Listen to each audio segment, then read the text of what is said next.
I'm a cynic and a skeptic, and I'm here to tell you about hope. I don't mean the kind of commercialized type of hope that lacks any substance. I mean the type of hope that is real and true and is messy and filled with pain. I discovered the formula about hope, and I want to share that with you, and then I'm going to tell you about how I brought that formula to life.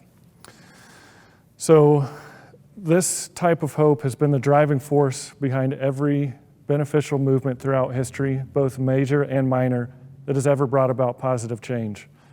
And that was a very bold statement, and I intend to back it up. So if you're feeling skeptical or cynical about that, as I am, then join me and I'll walk you through it. One of my biggest fears as a child, beyond being embarrassed or the dark, was losing one of my parents. And I feel that's probably a common fear, but it was very intense for me as a child. That began to change when I was around 9 and I went to summer camp for the first time for a week.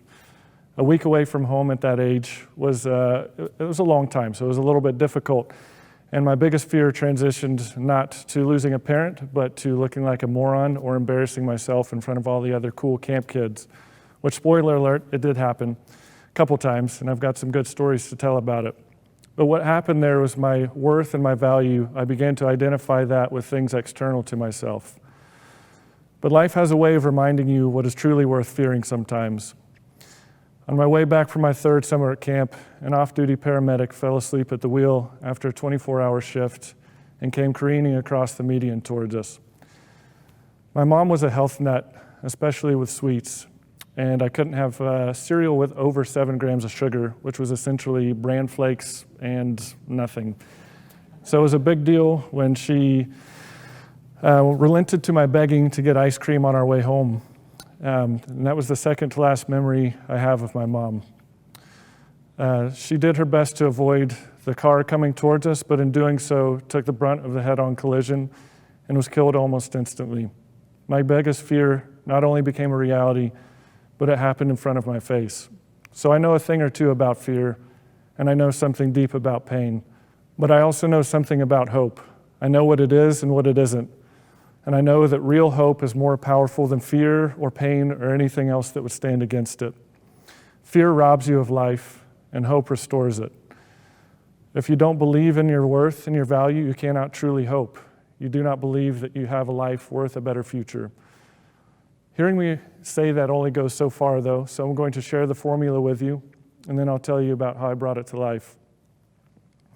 As you can see, it says value plus purpose equals hope. On the surface, it's very simple, and it is. But as anything that is truly elegant, its beauty lies in its simplicity. It's two things added together that equal a third. Though there are only two components to the hope formula, there are layers of complexity to them both.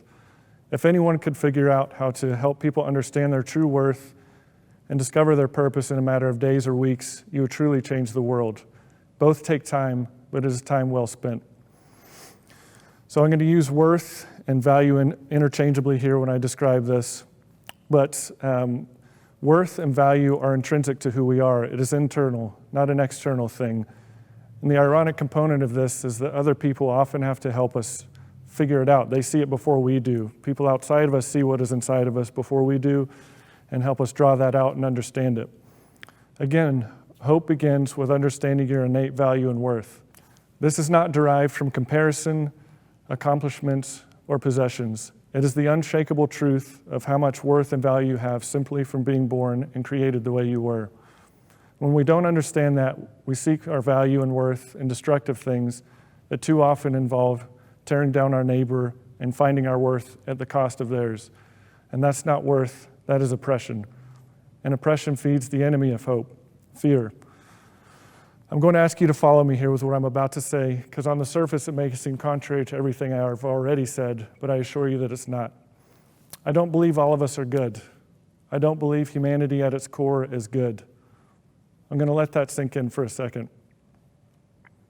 If you disagree with me, I encourage you to open a history book to see the atrocities that we have committed because of greed, fear, pain, loss, suffering, or just confusion. Or better yet, look around you right now. We're in the middle of a global pandemic with a severe economic downturn that has affected millions of people here and globally as well. The facade we use to cover racism has been ripped down and revealed that too many people are still seeking their own worth and validation at the cost of someone else's. I don't believe humanity is good, but I believe we can be. I believe we have the capacity to be good, that we all have innate worth and value. There's a stark difference between the two of those ideas. One says that we are, and one says that we can be. One embraces our painful, messy reality, while the other whitewashes truth with a lie. Real life-changing hope has to be anchored in reality. Which brings me to the next point. So this graphic I borrowed from Peter Senge and added and changed some things. As you can see at one end, fear is at the anchor, and it represents your worthlessness and a feeling of hopelessness. At the other end is hope, and it propels you to your envisioned future. So there's tension with both of these, and you have to leverage the one that pulls you in the right direction rather than letting fear pull you backward and believing the lies about it. So as I said, I don't believe we are all good, but I believe we can be. And once we discover our purpose, which is the collection of our ambitions, and move forward to that, we see hope come to life. When we look for our purpose, we often believe it will be a single thing that catapults us over our struggles and our difficulties and slingshots us to a new reality. This is a fanciful delusion that brings you backward toward despair and hopelessness rather than slingshotting you forward. You have to use the tension from hope to move you in the right direction rather than backward. So as I said, purpose is a collection of your ambitions, what you bring to life and what moves you forward. You cannot find your worth in your purpose, but it can enhance it, and it can bring more life to your purpose. But it is dangerous to seek your worth and your value and your purpose and your ambitions. And this isn't discovered overnight. It takes time. It takes searching, refining, trial and error, failure, and the courage to get back up again. And other people around you who will help you move through all that.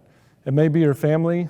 It may be people who act as your family and are not. It may be people that you don't know are that way in your life, and you just have to give them the chance to be. But I promise you that there are people in this world who want to be that for you, to help you move forward and discover your purpose for your life. I discovered the base of this formula around 7 years ago. To get to the point of being able to talk with you on the stage, I've had to endure 7 years of getting others to believe that it was real, sitting in meetings, convincing people why I was there in the first place. 7 years that was filled with ups and downs and failures, joy and peace, confusion and pain, and both fear and hope. I have wept on my knees begging God to show me if I was just a fool for pursuing this, and if it was all foolish to throw away my career pursuits to bring this to life. About 3 years ago, I started a coffee shop built on these principles. The very essence of this formula is fused into what it is. Our mission statement is simple: building value and hope through coffee. The action word building is what we try to do every day. My management team knows that their number one priority is to encourage and instill value in all of our employees. We have a mentoring model built into the structure of our business. And what's funny about that is that the younger employees, who are often in high school, end up teaching us, the owner and the management team, more than we would hope to teach them. It's a beautiful and incredible thing what happens when you listen to people and just let them be themselves. So I mentioned earlier about the importance of having people around you who care enough about you to help you work through this, to discover your own worth and value, and to understand your purpose, the collection of your ambitions. I was working through whether or not I should tell you more about the business model, but then I asked the employees for some quotes on how they have learned about their own worth and if they have discovered any hope through working at Bridge City, and they gave me some quotes, so I'll share those with you instead. The Bridge City fam has helped me see my value, which has pushed me to build and encourage the value in everyone around me.